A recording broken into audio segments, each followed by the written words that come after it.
Assalamualaikum warahmatullahi wabarakatuh. Halo teman-teman semuanya, gimana kabarnya hari ini? Semoga kalian di masa PPKM ini tetap sehat selalu ya. Nah, hari ini kami bertiga, kami berempat akan membuat podcast. Podcastnya tentang apa ya? Podcastnya tentang perekonomian di masa PPKM. Nah, kakak-kakak yang ada di sebelah saya ini adalah narasumber yang saya pilih. Saya mau dipersilakan untuk memperkenalkan dirinya masing-masing. Halo, perkenalkan nama saya Mela Faniraya. Saya Muhammad dan Faris. Saya Fadi Baswara. Nah, sangat senang sekali kita bisa bertemu dengan para kakak-kakak narasumber ini. Nah, jika kalian penasaran dengan isi podcast kita kali ini, yuk disimak podcastnya. Kita pasti udah gak asing kan kalau dengar kata-kata COVID-19. Sebenarnya COVID-19 itu apa sih? Nah, kalau menurut Wikipedia, virus corona atau bisa kita sebut dengan COVID-19 adalah penyakit menular yang disebabkan oleh virus dan pertama kali diidentifikasi di kota Wuhan di Provinsi Hubei, Cina pada Desember 2019. Penyakit ini berarti mengakibatkan pandemi. Akibat COVID-19, dunia tengah menghadapi krisis kesehatan global dan sosial ekonomi yang belum pernah terjadi sebelumnya. Di Indonesia, kehidupan jutaan anak dan keluarga seakan terhenti. Pembatasan sosial dan penutupan sekolah berdampak pada pendidikan, kesehatan mental, dan akses pada kesehatan dasar. Penyebaran virus COVID-19 yang terjadi saat ini semakin mengkhawatirkan dengan jumlah peningkatan kasus yang sangat tajam setiap harinya. Oleh karena itu, pemerintah harus memberikan perlindungan kepada masyarakat dalam pencegahan maupun penanganan kasus COVID-19.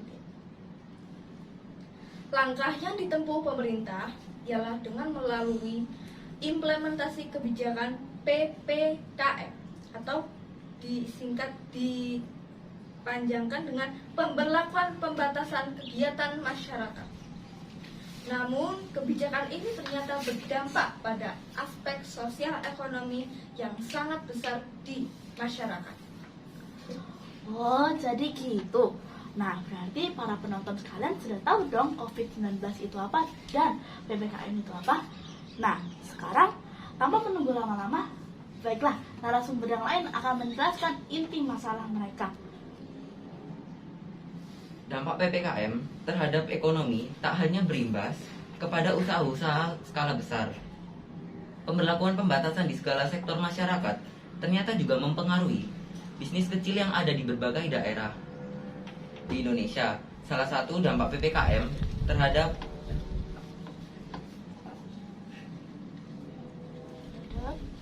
pertumbuhan ekonomi adalah UMKM. Di tengah pandemi corona yang tidak mengenal area penularan telah membuat UMKM ikut terimbas juga. Wah, jadi begitu ya. Nah, penonton-penonton kalian, sekarang sudah paham kan COVID-19 itu apa? Dan juga PPKM itu apa? Nah, tanpa berlama-lama lagi, ayo para narasumber dipersilahkan untuk memberikan inti masalah mereka. Dampak PPKM terhadap ekonomi tak hanya berimbas kepada usaha-usaha skala besar. Pemberlakuan pembatasan di segala sektor masyarakat ternyata juga mempengaruhi bisnis kecil yang ada di berbagai daerah di Indonesia. Salah satu dampak PPKM terhadap pertumbuhan ekonomi adalah terhadap UMKM atau usaha mikro dan kecil menengah. UMKM adalah salah satu pilar penyangga perekonomian di tingkat mikro. Keberadaan UMKM yang minim campur tangan pihak luar telah membuat keberadaannya menjadi mandiri dan tak begitu berimbas krisis. Namun di tengah pandemi corona yang tidak mengenal area penularan telah membuat UMKM ikut terimbas juga. Penyebaran pandemi yang begitu masif di Indonesia membuat UMKM harus bertahan di tengah badai wabah yang juga menurunkan pendapatan masyarakat. Menurunnya pendapatan itu mengakibatkan UMKM juga ikut menurunkan offsetnya. Di tengah situasi itulah UMKM berusaha untuk bertahan. Naiknya kasus kebelakangan ini membuat pemerintah mengeluarkan kebijakan PPKM yang semakin mempersulit usaha mikro kecil menengah. Para pemilik UMKM mengalami efek yang signifikan akibat pandemi COVID-19. Pemberlakuan pembatasan kegiatan masyarakat atau PPKM oleh pemerintah memberikan dampak buruk bagi kelangsungan bisnis mereka karena warga tidak diperbolehkan berkerumun, penutupan jalan yang mengakibatkan distribusi bahan baku dan permintaan konsumen terhambat, dan penetapan jam buka tutup outlet yang ditetapkan Pemda setempat selama PPKM mengakibatkan penurunan penjualan. Adanya pandemi COVID-19 adalah tantangan yang pelik bagi seluruh pemilik UMKM, terutama kaki lima. Beberapa periode awal mula COVID-19 di Indonesia, sudah banyak pelaku usaha yang mengalami gangguan dalam proses jual beli dan strategi pemasarannya. Bahkan, banyak yang mengalami pailit karena tidak sanggup membayar biaya produksi. Beberapa bulan pasca kasus pertama COVID-19 muncul di Indonesia, pandemi masih belum dapat dikatakan selesai. Warga yang terdampak terpaksa harus bertahan dalam melawan tantangan yang ada. Para pemilik UMKM juga merasakan hal tersebut. Mereka harus kreatif dalam melakukan inovasi agar dapat bertahan di masa pandemi. Salah satu responden mengatakan, sebelum pandemi, jualan telur gulung saya ramai sekali. Sehari bisa 200 sampai 300 tusuk terjual. Sekarang tidak sampai 100 tusuk sehari, karena banyak anak kos yang pulang kampung. Responden lainnya pun berkata bahwa mengalami kesulitan suplai bahan baku karena jalan ditutup, operasional toko juga hanya sebentar. Jadi susah nih jualan. Oh, jadi gitu ya. Terima kasih untuk opini dari Kakak Bade. Nah, menurut Kak Wildan, apa sih pengaruh PPKM untuk UMKM masyarakat? Karena saya juga pernah UMKM ya, saya juga merasakan bahwa pandemi COVID-19 ini menurunkan laba-laba yang tentunya membuat usaha saya rugi besar. Kalau menurut saya, pengaruh PPKM terhadap UMKM masyarakat ada banyak. Yang pertama, mengalami penurunan penjualan. Untuk semua pelaku ekonomi dimanapun, tidak peduli skalanya besar, menengah, atau kecil, pasti mengalami dampak PPKM terhadap pertumbuhan ekonomi. Bagi usaha berskala kecil, mungkin yang paling terasa dampak tersebut, karena UMKM adalah pelaku usaha yang secara tidak langsung tidak mendapat jaminan dari manapun. Nah, dampak yang paling mereka rasakan tentunya adalah penurunan penjualan yang drastik. Omset UMKM saat PPKM menurun hingga 60%. Itu artinya pelaku UMKM mencari cash flow saja susah, apalagi mendapatkan untung. Ini memang bukan semata dampak negatif PPKM, karena sebelum PPKM pun sudah banyak UMKM yang omset dan penjualannya menurun. Memang tak ada yang bisa disalahkan karena pandemi membuat beberapa lapisan masyarakat menjadi menurun pendapatannya. Yang kedua, sering kehabisan stok karena pengiriman dari supplier telat. Bisnis kecil seperti warung kelontong, usaha rumahan, hingga warung kopi pasti akan mengalami yang namanya kehabisan stok saat PPKM. Ini tidak lain karena pembatasan darurat tersebut membuat logistik menipis, sementara supplier belum ada kejelasan kapan barang akan datang. Yang ketiga, harus menutup kios dagangannya atau beroperasi dengan waktu yang terbatas. Pengaruh PPKM terhadap UMKM selanjutnya adalah menyebabkan pengurangan waktu opsional toko, karena dalam aturan PPKM hanya diperbolehkan toko dan sejenisnya beroperasi sampai jam 8 malam. Terakhir, sering mendapatkan order secara online. Para pelaku bisnis kecil menjadi lebih sering mendapatkan order secara online saat PPKM. Sebab di masa seperti ini, sekarang tidak banyak orang yang berpergian untuk berbelanja secara langsung. Bepergian untuk berbelanja secara langsung, maka dari itu belanja online menjadi pilihan mereka. Bahkan ketika tokonya berada satu lokasi dengan mereka, banyak usaha mikro yang meningkat orderan online-nya. Contohnya, usaha warung makan, usaha sembako, hingga usaha obat tradisional. Oh, Pada tahun 2017, UMKM berkontribusi pada 60,34% dari PDB Indonesia. Ini menandakan bahwa UMKM berpengaruh besar dalam perekonomian Indonesia dan menjadi sektor yang harus diprioritaskan oleh pemerintahan Indonesia. Pada masa awal COVID-19, Indonesia sudah mulai diuji dari berbagai macam sektor. Salah satunya yaitu sektor ekonomi. COVID-19 menerjang perekonomian Indonesia sangat drastis. Banyak sektor perekonomian yang terganggu dan tidak bisa berjalan karena saling tergantung dengan lainnya. Pak Azza menyatakan bahwa tak bisa dipungkiri bahwa penurunan angka pertumbuhan perekonomian Indonesia pada kuartal 1 ke kuartal 2 COVID-19 lebih buruk daripada krisis tahun 1997. Fokus pemerintah melakukan recovery ekonomi dinilai cukup bagus. Upaya tersebut menolong jatuhnya perekonomian Indonesia agar kembali tumbuh. Pemerintah mengalokasikan dana pemberdayaan UMKM pada tahun 2020 sebesar 123,46 triliun dari total anggaran bantuan sosial yang mencapai 695 triliun.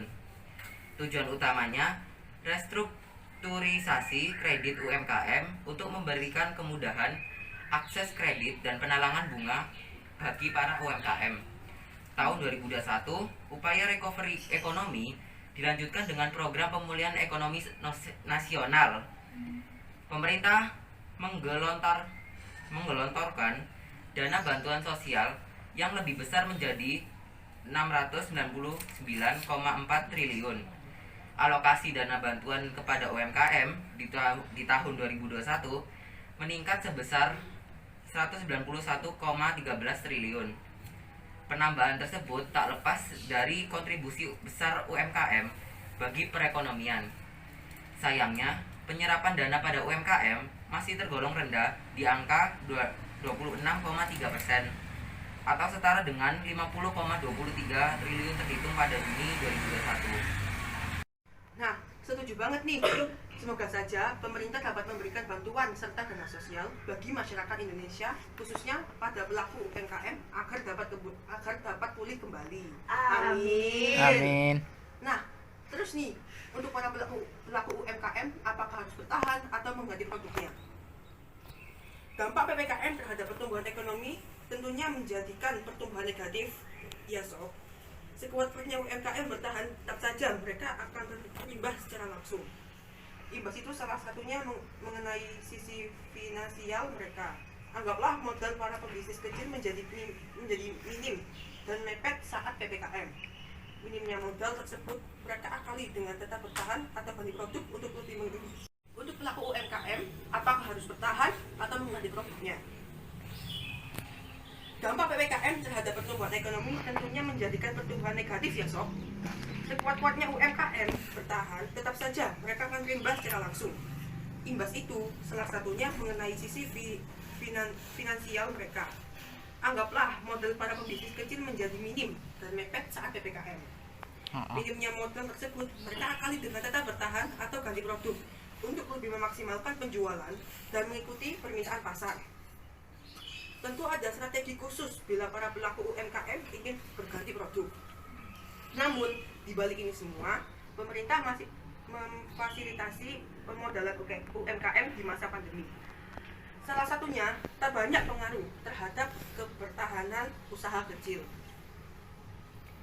Nah, kita sudah melihat sendiri bagaimana dampak PPKM terhadap pertumbuhan ekonomi. Kita sudah tahu sendiri bahwa UMKM adalah usaha yang mandiri oleh masyarakat. Maka di saat darurat-darurat seperti ini, UMKM menjadi rentan. Apalagi dampak negatif PPKM ini sangat mereka rasakan, bahkan sampai tak punya modal untuk ke depannya. Sepertinya sudah cukup ya dampak-dampak PPKM terhadap perekonomian di Indonesia. Nah, banyak juga ya terhadap dampak negatifnya. Sudah cukup ya dampak-dampak PPKM PPKM terhadap perekonomian di Indonesia. Oh. Banyak juga ya dampak negatifnya. Nah, sebelum aku menarik kesimpulan dari podcast kali ini, kakak-kakak sekalian, apakah kalian punya strategi untuk mempertahankan UMKM di masyarakat di masa pandemi ini? Lalu bagaimana strategi UMKM untuk bertahan di masa pandemi seperti ini?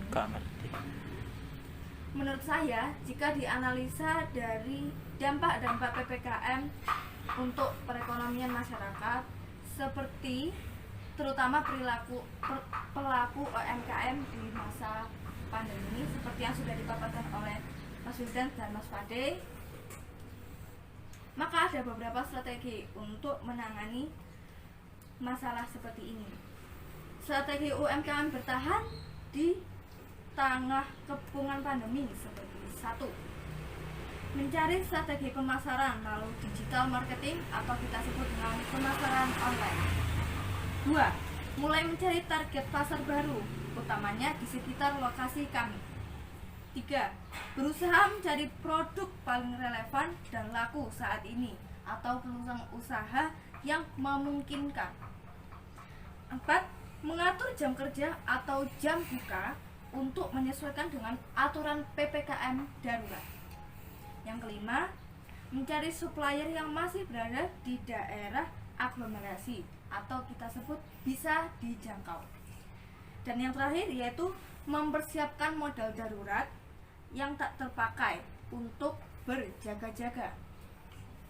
Itulah beberapa strategi UMKM untuk bertahan di masa pandemi seperti saat ini.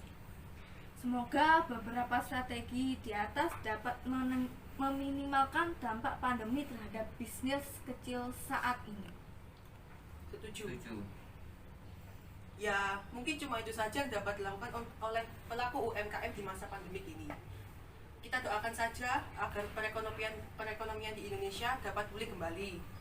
Amin. Begitu ada yang ditambahkan oleh para narasumber?